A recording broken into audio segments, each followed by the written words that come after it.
85 साल तक प्लूटो जो है वो इंसानों के लिए एक नुक्ता रहा है, मगर इस महीने न्यू होराइजन स्पेसक्राफ्ट प्लूटो के करीब पहुंचा और उसने उसकी तस्वीरें भेजी और उन तस्वीरों ने प्लूटो को एक नुक्ते से एक नई दुनिया में तब्दील कर दिया। आइए मेरे साथ साइंस के अड्डे पर आज बात करते हैं प्लूटो की।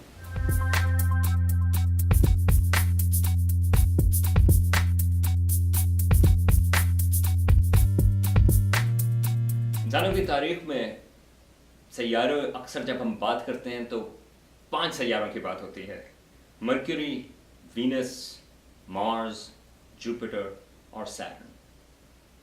ज़्यादातर एस्ट्रोलॉजी जो है, खासतौर से पुरानी एस्ट्रोलॉजी, वो भी इन्हीं 5 सैयारों के ऊपर बेस्ड थी जो हम देख सकते थे ऊपर। ज़मीन एक और सैयारा है, लेकिन हम बात देखते थे कि दूसरे सैयारे जो हैं वो ये 5 हैं।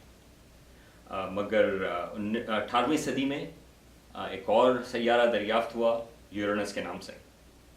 फिर 19वीं सदी में एक और सैयारा दरियाफ्त हुआ नेपच्यून। मगर ख्याल था एस्ट्रोनॉमर्स का कि गालिबन एक और सैयारा मौजूद है हमारे निज़ाम शमसी में। उसकी तलाश चलती रही और 1930 में एक अमेरिकी एस्ट्रोनॉमर क्लाइड टॉम्बा के नाम से उसने दरियाफ्त किया ये प्लैनेट प्लूटो। प्लूटो तरह छोटा प्लैनेट निकला। ख्याल ये था कि बाकी प्लैनेट्स जो हैं, जब आप सोलर सिस्टम के आउटर प्लैनेट्स की बात करते हैं, जिस तरह जुपिटर, सैटर्न, यूरेनस, नेपच्यून, वो सारे के सारे जो हैं वो बड़े प्लैनेट्स हैं, उनको हम कहते हैं गैसियस जायंट्स। मगर प्लूटो एक छोटा प्लैनेट निकला। जिस तरह से इनर सोलर सिस्टम में है, जिस तरह मर्क्यूरी, वीनस, अर्थ और मार्स, उस तरह का वो छोटा प्लैनेट है। तकरीबन उसका साइज जो है वो तकरीबन 2400 किलोमीटर उसका डायमीटर है। हमारे चांद से वो छोटा है, 1/3 है हमारे चांद के हिसाब से। लेकिन वो बहुत दूर है हमारे सोलर सिस्टम में, आउटर सोलर सिस्टम में। वो एक एरिया है जिसको हम कहते हैं, एस्ट्रोनॉमर्स ने डेजिग्नेट किया है कुइपर बेल्ट के नाम से। तो प्लूटो जो है वो वहाँ पर ऑर्बिट करता है। अभी तक हमें उसके बारे में कुछ ज़्यादा मौजूद नहीं था। ये मेरे पीछे तस्वीर है प्लूटो की, जो 1930 में तस्वीर ली क्लाइड टॉम्बा ने। अगर आपको प्लूटो नज़र नहीं आ रहा मेरे पीछे, मैं 1 मिनट में गौर करता हूँ। ओ, ये देखें, ये जो नुक्ता है ये प्लूटो है। मगर ये नुक्ता अब एक पूरी नई दुनिया है।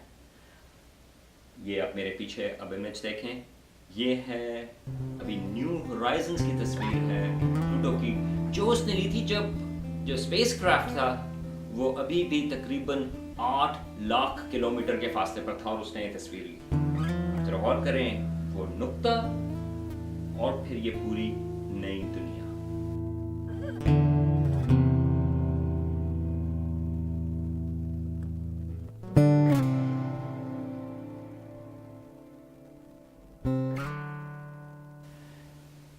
ये जो तस्वीर प्लूटो की आई है वो ली है न्यू होराइजन स्पेसक्राफ्ट ने, जो इंसानों का तेज तरीन स्पेसक्राफ्ट है। ये इसकी जो रफ्तार है वो तकरीबन 50,000 किलोमीटर 1 घंटे में। अगर आप इसको कंपेयर करें, आपकी जब गाड़ी चलती है, जब आप गाड़ी चला रहे होते हैं, अगर आप मोटरवे के ऊपर हैं और अगर आप उसकी स्पीड लिमिट को आप ओबे कर रहे हैं तो वो 120 किलोमीटर पर आवर है। तो अगर आप लाहौर से इस्लामाबाद जा रहे हैं तो आप 120 किलोमीटर 1 घंटे में आप अपनी गाड़ी पर जाएंगे। न्यू होराइजन स्पेसक्राफ्ट 50,000 किलोमीटर 1 घंटे में। मगर उसके बावजूद उसको प्लूटो तक पहुंचने में तकरीबन 9 साल लगे।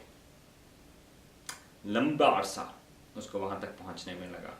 अगर आप अपनी गाड़ी पर जाना चाहेंगे 120 किलोमीटर घंटे के हिसाब से, तो आपको 6000 साल या उससे भी ज़्यादा अरसा लगेगा प्लूटो तक पहुंचने में। तो अगर आप फैसला करें अपनी गाड़ी को ले जाने के सिलसिले में, तो याद रखें कि खाना अच्छी तरह पैक कर लें, क्योंकि आपको कई साल लगेंगे वहाँ तक पहुँचने में। प्लूटो जो है वो ज़मीन से तकरीबन 3 अरब मील के फासले पर है, या 5 अरब किलोमीटर्स। तो काफ़ी ज़्यादा दूर है। एक और तरीका उसके डिस्टेंस को, उसके फासले को सोचने का ये है कि उसकी जो लाइट है, ये जो न्यू होराइजन स्पेसक्राफ्ट है, जब वो हमें तस्वीरें भेजता है तो उसको 4.5 घंटे लगते हैं ज़मीन तक पहुंचने में। तो उसको हम कह सकते हैं कि वो लाइट आवर्स में 4.5 लाइट आवर्स दूर है, 4.5 लाइट आवर्स के फासले पर है वो। हाँ, इसके कंपैरिजन में हमारा जो सूरज है वो खाली 8 मिनट लेते हैं उसकी लाइट को हम तक पहुंचने में। तो प्लूटो वाकई बहुत दूर है। और सैयारे इंसानों ने, स्पेसक्राफ्ट्स ने, ज़्यादातर स्पेसक्राफ्ट जो हैं वो नासा की थी, वो दरियाफ्त उनकी करीबी क्लोजअप्स हमने लिए। ज़्यादातर जो हैं वो वॉयेजर स्पेसक्राफ्ट ने लिए। वॉयेजर स्पेसक्राफ्ट आउटर प्लैनेट्स पर गया, उसने जुपिटर, सैटर्न और यूरेनस और नेपच्यून, वॉयेजर 2 स्पेसक्राफ्ट ने उनकी भी तस्वीरें ली। जो आखिरी इनकाउंटर था वो नेपच्यून से था 1989 में। अब उसके बाद पहली दफ़ा एक नई दुनिया की तस्वीरें, जो एक और सैयारा है उसकी, हमें अब ये मिली हैं। लेकिन आइए बात करते हैं कि प्लूटो के बारे में हमें पता क्या चला है। एक बहुत वो जो हमेशा वो डिस्कशन था कि प्लूटो सैयारा है या नहीं, उसमें एक ऑब्जेक्शन ये थी, ख्याल था कि प्लूटो जो है वो एक बहुत ही अनइंटरेस्टिंग जगह होगी। वो एक ऐसी जगह होगी जहाँ पर गालिबन या तो वो पत्थर है या खाली वो बर्फ जैसा वहाँ पर वो नजर आएगा। लेकिन अब जो तस्वीरें आई हैं वो इतनी ज़बरदस्त हैं कि अब ये डिबेट दोबारा से शुरू होगी कि क्या प्लूटो सैयारा है या नहीं। अगर आप मुझसे पूछते हैं तो बिल्कुल वो एक सैयारा है। लेकिन उससे पहले बात करते हैं कि इन तस्वीरों में है क्या। तो ये एक तस्वीर देखें पीछे की, दोबारा से वही प्लूटो की तस्वीर है जो न्यू होराइजन स्पेसक्राफ्ट में थी जब वो 8 लाख किलोमीटर के फासले पर था। अगर आप देखें तो इसमें एक रेडिश ह्यू है, ये ऑरेंजिश या रेडिश कलर, आपको लाल किस्म का कलर उसमें नजर आ रहा है, ऑरेंज उनका कलर नजर आ रहा है। ये कलर ख्याल है एस्ट्रोनॉमर्स का कि उसके ऊपर ऑर्गेनिक कंपाउंड्स हैं। ऑर्गेनिक मटेरियल जो है वो एक तरह से वो है जो कार्बन का बना हुआ होता है। ख्याल ये है कि प्लूटो के ऊपर जो एटमॉस्फेयर है, बहुत थिन एटमॉस्फेयर है, जो कि प्लूटो की सरफेस के ऊपर कोलैप्स हो जाता है। ख्याल ये है कि वो मेथेन जो है, जब सूरज की रोशनी वहाँ पर आती है, ख़ासतौर से अल्ट्रावायलेट रेडिएशन, वो उस मेथेन को वो ब्रेकअप करती है और उसकी वजह से और मॉलिक्यूल्स बनते हैं जो इसको ये रंग दे रहे हैं। लेकिन रंग के अलावा आपको इसको एक और चीज़ नज़र आनी चाहिए कि वहाँ पर क्रेटर्स मौजूद नहीं है। अगर आप चांद की तस्वीर लें या आप मरक्यूरी की तस्वीर लें, उसमें आपको बेइंतहा क्रेटर्स नज़र आएंगे। ज़मीन के ऊपर इतने क्रेटर्स नहीं हैं, कुछ हैं लेकिन इतने ज़्यादा नहीं है, क्योंकि ज़मीन जो है वो प्रोटेक्टेड है। अक्सर जो हमारा एक एटमॉस्फेयर हमारा काफ़ी मौजूद है, तो छोटे हिस्से जो हैं, छोटे टुकड़े जो हैं वो एटमॉस्फेयर में जल जाते हैं, वो शहाब साकिब बन जाते हैं या मीटियोर। लेकिन अगर बड़े हिस्से भी, बड़े क्रेटर्स भी जो हैं जो ज़मीन के ऊपर थे, वो बहुत सारे पानी की वजह से या हवा की वजह से उनके निशान आहिस्ता आहिस्ता वो ख़त्म हो जाते हैं। उसको कहते हैं वेदरिंग। प्लूटो के ऊपर बहुत थिन एटमॉस्फेयर है, तो इसके ऊपर ख्याल तो होगा कि क्रेटर्स होने चाहिए थे, लेकिन अगर आप उसके वहाँ पर देखें क्रेटर्स मौजूद हैं। एस्ट्रोनॉमर्स का ख्याल ये है कि इसका मतलब ये है कि जो उसकी सरफेस है वो नौउम्र है। ये एक रिलेटिव टर्म है। नौउम्र का क्या मतलब है? मतलब ये है कि एस्ट्रोनॉमर्स के हिसाब से कि ये हो सकता है कि 10 करोड़ साल पुरानी उसकी सरफेस हो, यानी कि सारे जो फीचर्स इस वक्त हमें नज़र आ रहे हैं वो पिछले 10 करोड़ साल में बने। ये टाइम तो बहुत ज़्यादा लगता है, लेकिन अगर हम प्लूटो की फॉर्मेशन की बात करते हैं या सोलर सिस्टम की फॉर्मेशन की बात करते हैं, तो वो तो 4-4.5 अरब साल पहले की थी। उस हिसाब से ये जो इसकी सरफेस है वो काफ़ी नॉर्मल है। अब क्या वजह है कि उसके ऊपर क्रेटर्स मौजूद नहीं? ये चीज़ एक मिस्ट्री है एस्ट्रोनॉमर्स के लिहाज से। इस तरह की चीज़ें, जुपिटर के चांद हैं, आईओ है या यूरोपा है, उनके ऊपर क्रेटर्स मौजूद नहीं। मगर उनके ऊपर क्रेटर्स मौजूद नहीं क्योंकि जो जुपिटर की ग्रेविटी है वो चांद के अंदर से मटेरियल हिलाती है और उसको स्मूथ आउट कर देती है सरफेस को। मगर प्लूटो के पास तो कोई और जुपिटर जैसी ऑब्जेक्ट मौजूद नहीं। तो जुपिटर तो प्लूटो के ऊपर क्या एक्टिविटी है मालूम नहीं, किसी को मालूम नहीं इस वक्त। ये एक मिस्ट्री है। हो सकता है कि ये जब सोलर सिस्टम बना उसकी जो अपनी हीट थी, हो सकता है कि रेडियो एक्टिव हीट थी, वो उसके अंदर कोर के ऊपर मौजूद है और वो कुछ एक्टिविटीज़ की वजह से क्रेटर्स को स्मूथ आउट कर देती है। लेकिन ये एक ऐसी मिस्ट्री है जो अभी हमें कुछ अर्से में पता चलेगी जब हम और मेजरमेंट्स लेंगे प्लूटो की। खाली ये चीज़ नहीं, ये एक प्लूटो का क्लोजअप है, ये एक इलाका, और उसके ऊपर ये पहाड़ियाँ नज़र आ रही हैं। ये जो पहाड़ियाँ हैं ये तकरीबन 10,000 फुट जितनी है, तो K2 जैसी तो नहीं लेकिन काफ़ी ऊंची। और अगर आप किस चीज़ की, वो ये पहाड़ियाँ जो हैं वो किस चीज़ की बनी हुई हैं, वो बनी हुई हैं बर्फ़ की ना। आम तौर पर ख्याल होता है कि बर्फ़ की पहाड़ियाँ जो है शायद वो ज़्यादा सख्त ना हो, लेकिन प्लूटो इतना दूर है सूरज से कि ये बिल्कुल एक सॉलिड रॉक की तरह से वहाँ पर वो बिहेव करते हैं।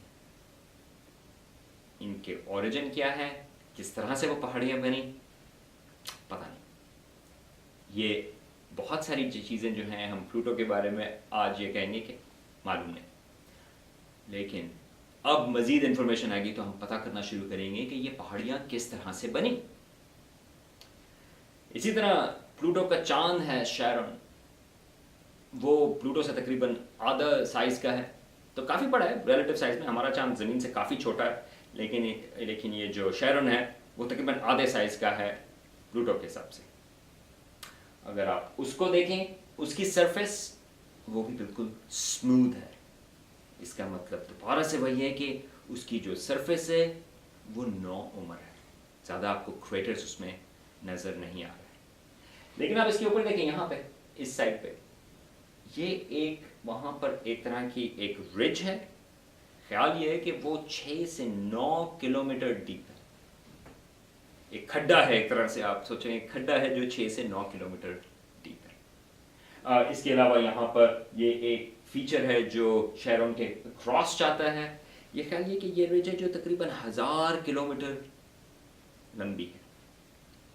किस तरह से बनी मालूम नहीं। यहाँ पर ये एक डार्क फीचर है।